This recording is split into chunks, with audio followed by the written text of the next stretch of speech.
Hey everybody, and welcome back to Super Comic Fun Time.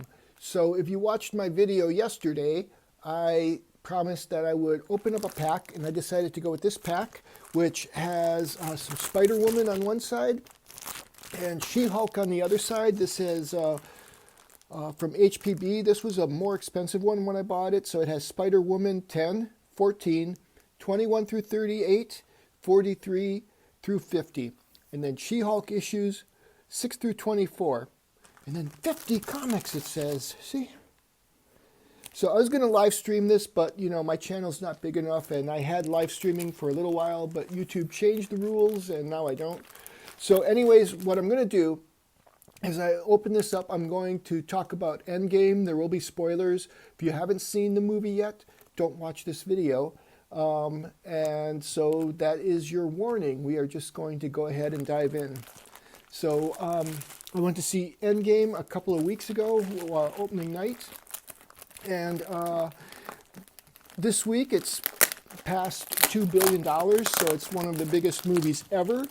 I think it's bypassed Titanic, which was one of the biggest movies ever, and quite honestly, I don't know why. I didn't see that movie for years, and I was kind of bored when I did see it. But be that as it may, let's talk about Endgame. Let's start with just comparing it to the previous entry, Avengers Infinity War. And I will say that Infinity War was a better movie, I think, overall. This Endgame, I think, was necessary. And I think it was very well made, too. I think it was fan service. And what I think Infinity War did better is the storytelling was more focused. Now here we're ending like an 11-year trek. Is it 11 years or 12 years? Anyways, we started with Iron Man, and we're coming like a long time. I mean, this is a long time. This is movie history that we've experienced. So I didn't really expect it to be I don't know exactly what I expected. I kind of had like swirling ideas in my head of what the movie would be. I think, well, yeah, I guess I kind of wondered. I really didn't have much in the way of expectations. I did wonder if certain elements from the comic books would come into it. And they really didn't. Like, I was thinking, like, would Mistress Death come into it?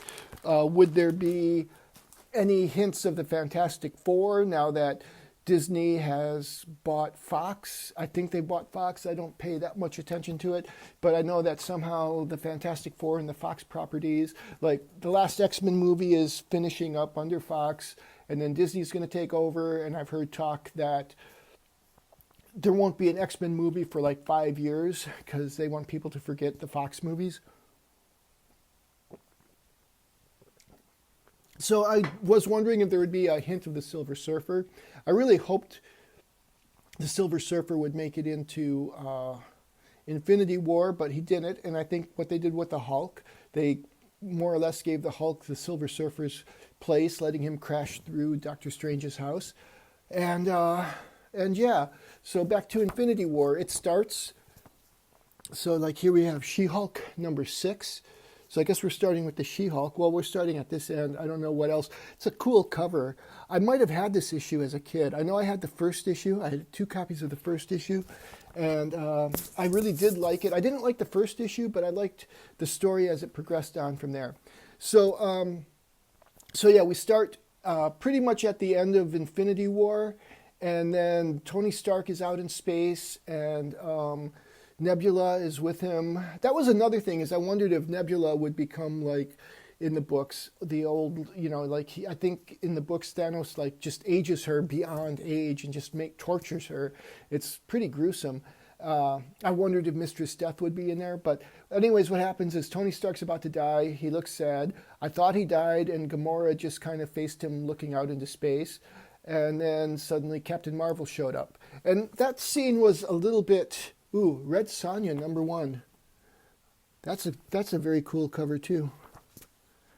Look at that sword. I thought it was a walkie-talkie at first.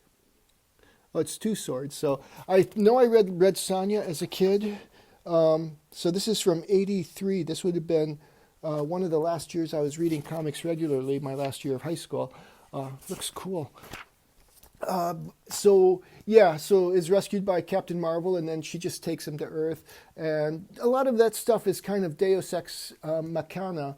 It's like, I really didn't have a problem with it watching the movie. After watching the movie, I thought, like, is that satisfying, the rescue like that? And really, it's not. Marvel team up, Spider-Man and Red Sonja. So then what happens? Let's see, I'm jumping ahead in my mind. They end up going to wherever Thanos is. I kind of forget where that was, but he sets up a farm, and he sets his armor as a scarecrow, and that is comics accurate. That's what he does in the book. Of course, in the book, what happens is Adam Warlock convinces him that he really doesn't want this ultimate power. There's something in his subconscious mind that every time he comes close to getting this ultimate power, he sabotages himself. So he decides to hang it up and become a farmer. That was a very satisfying ending to me in the comic books. Number 1/2, Lady Death, The Crucible. Wizard, number 1/2. I don't know anything about this one. So anyway, like all the Avengers come together, and then they go to Thanos, and he's destroyed the Infinity Stones, and it's almost killed him.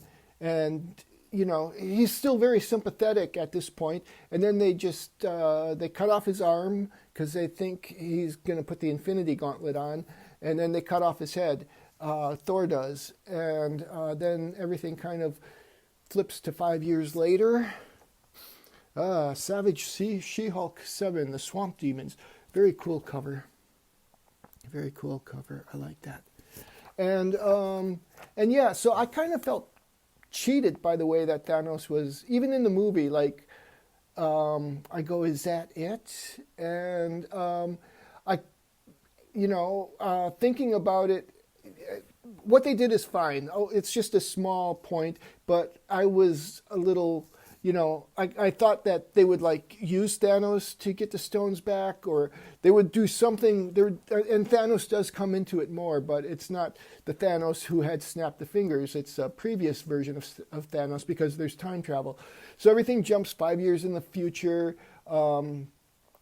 Tony Stark's raising a family. Captain America is still hanging out with the 12-step program people. Everybody's moving on, or trying to move on. Nobody can move on. Thanos has really devastated the world. And then Ant-Man comes out of the quantum realm. And he starts, this one I do remember, number 8. So I must have had the other two too. So this is the Man-Thing and the She-Hulk. They relaunched the Man-Thing about this time, and I really enjoyed it. I don't know if it was as good as Steve Gerber's, or is it Gerber or Gerber? He's the creator of the Man-Thing. I read a few of the early stories of Man-Thing, but nothing sticks out. Steve Gerber also did Howard the Duck, and I read the early stories of that, but, in its own comic book, not like the original. Like, I remember my favorite was probably Master of Quack Fu, and then the very first story was kind of good too. I can't fight the She-Hulk. So here we got Jen and the She-Hulk kind of like duking it out. We got the duel thing. Ant-Man comes back and he says for him it's only been 5 hours or something like that. It was a shorter time, so he thinks there's a way to use the quantum realm and time travel back. They try to get the gang back together. Like, there's a scene where Black Widow is sort of like coordinating things at S.H.I.E.L.D. headquarters, or whatever is S.H.I.E.L.D. now, because I think S.H.I.E.L.D.'s been destroyed many years ago. And then you got everybody in their little tubes. Like, if you remember Captain America, Winter Soldier, everybody was kind of in a light tube, and they would talk that way. And then Captain Marvel has a short haircut, and she goes, I've got to leave for the rest of the movie because nobody likes me. And so she's gone for the rest of the movie until the end. And it becomes a quest movie. Oh yeah, so yeah, that's what they call it a time heist. Is like Captain America brings Ant-Man to Black Widow when she's talking to these people, and they decide they need to talk to somebody really smart, so they go talk to Tony Stark, who has a family now, and he doesn't want anything to do with it because he's got a family. He's got a beautiful little girl, and that was like a really fun part. And I think she grabs one of his helmets from the garage, and he goes, "That's Mommy's helmet." And of course, that comes back later in the movie. And yeah, I really like, I mean, the acting is fantastic. I think that is one of the great things about these movies is that Robert Downey Jr. was able to stick around so long. And he was able to do that because he is genuinely good in the role. People want to see him. I saw Spider-Man Homecoming mostly because he was in it. I mean, I would have seen it anyways eventually, and I didn't see it in the movies, but definitely I was more apt to rent it if I could see Tony Stark. I thought that was kind of fun. And, he didn't take over that whole movie, but he was in it, and it was good. So, yeah, they tell Tony about it. He doesn't want anything to do with it. Then he figures it out. Like, he's the workaholic. He's got that thing where he's got to figure things out. His mind is always active. And then he just says, like, we do this. All we're going to do is we're going to fix what happened. We're not going to change anything after for the last 5 years, I'm going to keep my daughter and my family because, he's married to Pepper Potts, Gwyneth Paltrow, who is really good in this movie. It's always a joy to see her, too, in these movies. I don't necessarily like her in other things, but she's really great as Pepper Potts. And I'm not like dissing her as an actress. I like other things she's in. I just don't necessarily like the movies. Like, was it Big Country? I liked most of that movie, but it had such a depressing ending. I liked her performance in it. I'm just saying that as far as like here, she's just so much energy and she's not depressing. She's usually the positive half. Like Tony is the manic depressive, like constantly working and constantly bummed out. This is a very cool cover. So you got like Hellcat there. I don't know who this silver werewolf guy is, but this is really cool. Yeah. So yeah, Gwyneth Paltrow is a joy, like I said. And this, I remember this cover too. So I must have been reading this for quite a while, or it's possible I just saw it on the spinner rack. I think I still had spinner racks. I was probably in the army. When did this one come out? This one is this is 81. I was definitely reading then. So okay, so yeah, for whatever reason I thought it was maybe 83. So yeah. I really like all the Tony Stark stuff. In fact, the Tony Stark stuff kind of harkened back to the Clint stuff from Age of Ultron, which I really like that movie. I know it's not like a popular opinion that that's a good movie, but I think it's great. And then, of course, Clint is in here. We didn't see Hawkeye in the last movie, and here we find out the movie actually starts with his family. This is funny. It's like usually when I went to a 3D movie at the Flicks Brew House, it's a great place, but usually when I go to a 3D movie, the trailers start in 3D at some point, so I have my glasses on, and the movie started, and they never said to put your glasses on. Like you go to IMAX, they'll have like 2D trailers, and then they'll go to 3D trailers, and then suddenly I'm watching it, and I'm like thinking, oh, this is like a dream or something, because I was watching it without my 3D glasses. But then, yeah, the 3D was not as essential. I think 3D, well, I did see Infinity War at the IMAX, so I don't know if I made a mistake in going to like a lower quality screen, but I didn't find the 3D necessary for this movie. This is in a way, it's a smaller movie than the last one, than Infinity War. So anyways, yeah, Clint's family dies, and they die at the beginning. And then, like, I kind of forgot about him. And then in the scene with Black Widow where she's kind of coordinating everybody, they talk about somebody who's, like, going wild and just killing people, and, like, wondering who is that? And it turns out to be Clint becomes kind of like the Punisher. He takes his family's death and he just is killing crime people all over the place. It's like, why are you alive when my family's dead? And so that was kind of cool. And yeah, then let's go ahead to the next part. Black Widow's death. Look at this. I don't remember this cover. Elephant person. The man elephant. Huh. Maybe I didn't get this one. I don't know. Yeah, so eventually the team gets together. They go and they my wife is coming home, so I am out in the open. I'm exposed. So yeah, they decide to find. Yeah, Tony Stark figures out the timey-wimey way. We meet the Hulk in between there, and the Hulk I thought was really cool. He's merged with Banner, and so it's like Banner's personality with the Hulk's body, and he's very kid friendly. It was a lot of fun in his scenes.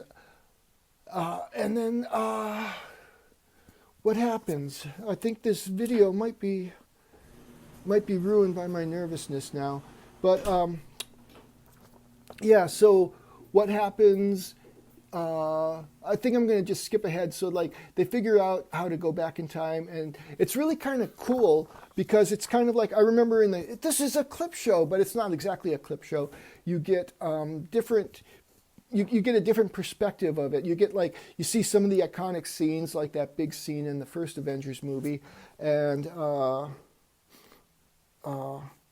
this is another cool cover. You get this really cool scene in the first Avengers movie, where everybody's lined up for kind of the trailer shot, and I think they make comments about that, and then the new Hulk can't really relate to the old Hulk. It was really funny. It's like, just go out and smash, and he goes, Hulk smash, and he half-heartedly hits a car or something like that. Then Captain America, we almost get a scene of Captain America in the elevator again from Winter Soldier, only he whispers Hail Hydra, and he just walks out with the Spear of Destiny. And so, yeah, all that stuff was good. And then since I was just talking about Hawkeye, it's like Hawkeye and Black Widow go to that place where the Soul Stone was. They talk to the Red Skull, and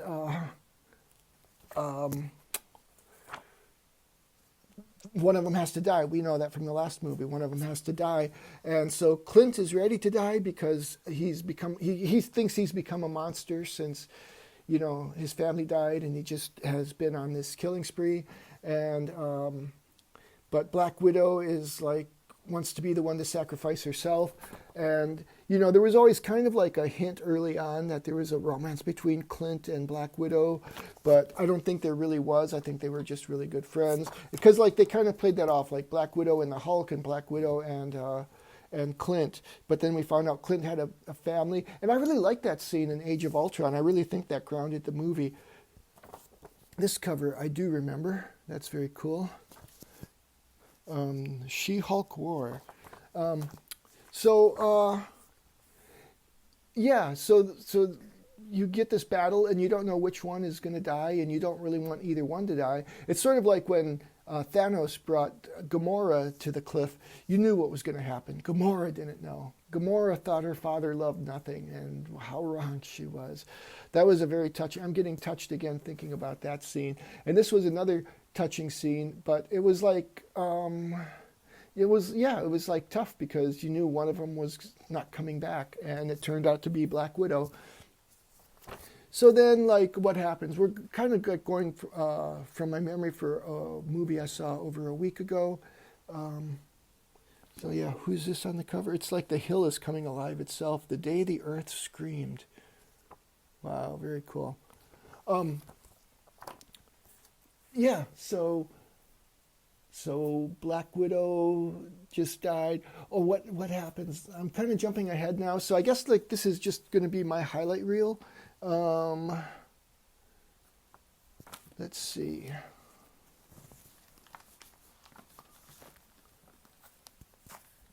Oh yeah, here we go. Here's a couple of other ones. This is 50. This is Spider-Woman 50. So okay, this is Spider-Woman 10, and then we got 50 kind of put right next to each other.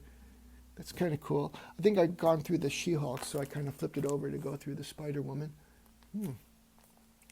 I remember reading some Spider-Woman. I don't remember how much Spider-Woman I read. Yeah, so like I'm trying to remember what happened. I got a gap in my memory. They get the stones. They start. Oh yeah, that's right. Is Nebula? It turns out like when she goes back into the past. This is how Thanos comes back into the picture. Is Nebula ends up being connected to her past self through her cybernetic core. And they end up sending the past Nebula, the evil Nebula, back with the Avengers to the future. And that's how Thanos gets there somehow. Is that right? Yes, that's right. So they build a new Infinity Gauntlet out of Tony Stark's technology. The only one who can wield it is the Hulk. I've totally skipped. There's like a whole big battle scene. There's a scene where Captain America gets the hammer, and that was very cool. It just, that was the other thing is I forgot all about Thor. I'm not talking about Thor at all. Thor becomes a lush, like they bring Asgard to Earth. I thought all the Asgardians were dead, so that kind of confused me. Valkyrie was still alive, and they had like a whole city, and Thor was just, he was just in a state of depression. He had gained weight. When he goes back for his Infinity Stone, he goes back to Asgard. You have a touching scene with his mother. You have a touching scene with Natalie Portman's character, and so he redeems himself. It was like very funny. It's like when he's back in time, he like reaches out for his hammer, and it comes to him. And he goes, "I'm still worthy," and it was. I can't remember what his mom said. She said something like, "Why don't you eat a salad once in a while?" I mean, she was very loving to him, but and he was very sad too because, of course, she dies in the second Thor movie. So it was like, yeah, you had this clip show aspect of it. Then you have the big battle, which to be honest, big battles, a lot of times I don't remember them. They're not my favorite part of the movie. This one was pretty good. Then you have Captain Marvel coming back, and it's like. There are complaints of her being overpowered. It didn't bother me too much. It was just like they had the whole scene where it's like, how am I going to get through? And you're not alone. But she's so powerful. She could have. She could have very easily got through. Is like so like after Thor does a snap, he brings people back. You got Spider-Man meets Captain Marvel. Excuse me. So which one is this? This is number 44. And what else? There's a scene where Captain America gets it. Now, in Age of Ultron, there's this scene where like all the Avengers are seeing if they can lift Mjolnir, and Captain America comes very close to doing it, and then it just is about to lift, and Thor kind of looks over because the hammer is his special thing, and then Captain America doesn't. And I always thought that Captain America could have lifted it, but he knew how it would affect Thor, so he chose not to. So when it came his time to wield it during the final battle with Thanos, it was really cool. It's like he gets the hammer and he just kind of whirls it around. It was like a really, really cool scene right out of a comic book. Ooh, the Juggernaut. I just watched Deadpool 2, and the Juggernaut was probably one of the best things about that movie. So yeah. Now, I think, like, sometimes I think, would it have been more satisfying? Like, because when Thanos comes back into the movie, he's not the Thanos we knew in the last movie. He's more the kind of conniving Thanos who set everybody out to get the stones for him. And I found the Thanos from Infinity War a much more interesting character. And then a lot of characters did not have the time. And I think that's good. You got the core characters. You got Tony Stark. You got Steve Rogers. Thor had a lot of time. Nebula had the most time in this one. I was happy for that. I think Nebula's character was really just kind of like grumpy sister in the first Guardians movie. In the second Guardians movie, she becomes a person, and it was very touching, the fight scene between Gamora and Nebula. And then in this movie, she really had a chance to shine. Especially her sister is dead. Oh, this is a very cool one. Look at this. Werewolf by Night. He's a real monster. And then you have all of the Universal monsters. Boris Karloff, Bela Lugosi, Lon Chaney Jr., that's probably Lon Chaney Jr. Sr. as the Hunchback of Notre Dame. That is a cool cover. I know I didn't have this one as a kid. Wow, look at that. So where was I? So all of the main characters. See, I think the movie did what it needed to do to wrap up a 12-year epic. I don't think it was necessarily the best choice for storytelling, but it was still a great movie. It was like a 3-hour movie. I never felt it was a 3-hour movie. I was never bored during it. About the only time I flinched was when Thanos is beheaded at the beginning. I just kind of thought it was like so swift and unsatisfying. I think that's why we have war tribunals. It's because, if it's sort of like the Kennedy assassination. Oswald is killed before there's a trial, and it just leaves all this mystery in people's heads. Whereas if you put somebody on trial, you get, maybe that's why the 5 years intervene. Maybe what they should have done with the Infinity Gauntlet is gone back and not summarily executed Thanos, especially since he was harmless at that point. So yeah, I guess that's bothering me more than I really thought. There's like some subconscious thing that just thought the whole way they dealt with Thanos is not the way heroes act. Now it's understandable, I guess, that Thor acted out of passion since Thanos had killed all his people, but then a lot of his people were back on Earth on New Asgard. So, and there's the JMS run of Thor where Thor is alone and he just sort of comes back and brings back Asgard on his own. Maybe that's what he did. I don't know. But yeah, overall, it was a very good movie. It was like some people are describing it as fan service. It was fan service. It was well-deserved fan service. There are things about it that it's not as good a movie as Infinity War, but it's still a very good movie, and I do highly recommend it. So I'm almost done going through this pack here. So lots of wonderful Spider-Woman comics. That'll be fun to read these, and especially the Hulk, the She-Hulk. I really like her as a character, especially in the early days. Like the first issue, I kind of thought it was not really smart that Bruce Banner gave his cousin a blood transfusion, but ultimately you have to get her to be the She-Hulk some way. So this is the last issue I've got from this pack. So if you saw Infinity War, and if you're watching this video, you hopefully saw Infinity War, what did you think? Did you think it was the best of the movies? I would say it's like, you can't, it's the coda, like you have the climax, and then you have the thing that kind of brings you back. It relieves the tension. So this movie relieves the tension of Infinity War, and I think it's a necessary addition. I think what they did is very good. It's not bad at all. I just think that if they had made a few other choices, it would have been good. But they have so many characters to juggle. Who knows?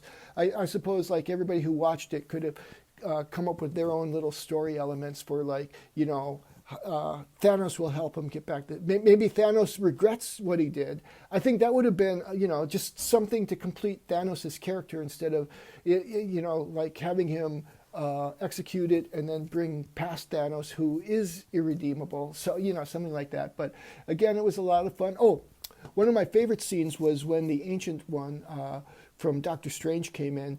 Is Captain America goes to get the Time Stone from her, and she explains why she can't give it up, but then or was it Captain America, or what? No, it wasn't Captain America. I think it was Tony. It was like Tony. I don't remember. Was it Tony Stark? It was probably Tony Stark. Anyways, it was like, well, he told us to do it, and so like, even though she doesn't know Doctor Strange at the time, she kind of like has access to the future because she's a wizard and stuff. So she goes, why would he do that? So then she goes, and then they just say, well, we'll just bring it back to this point in time, so we won't create all of these timelines and stuff. But anyways, that was probably like my favorite callback, because Doctor Strange was a disappointing movie to me, and that kind of bringing her character in just kind of like fleshed that movie out for me a little bit. So, and there were like a lot of little cameos, like Robert Redford made an appearance again. I'm trying to think. I should have written down everybody who made an appearance, but everybody who was like in the past movies, except for Elrod, the guy who played Elrod or Agent Smith, he was not the Red Skull. He just didn't want to come back for that role, and that was fine too. I think what they did with Captain America through the movies was excellent. So anyways, again, I'm going to go ahead and end this video now, and I'm very happy that it's not as long as I thought it would be. So remember to give this video a like, subscribe, and write your comments down below. Super Comic Fun Time out.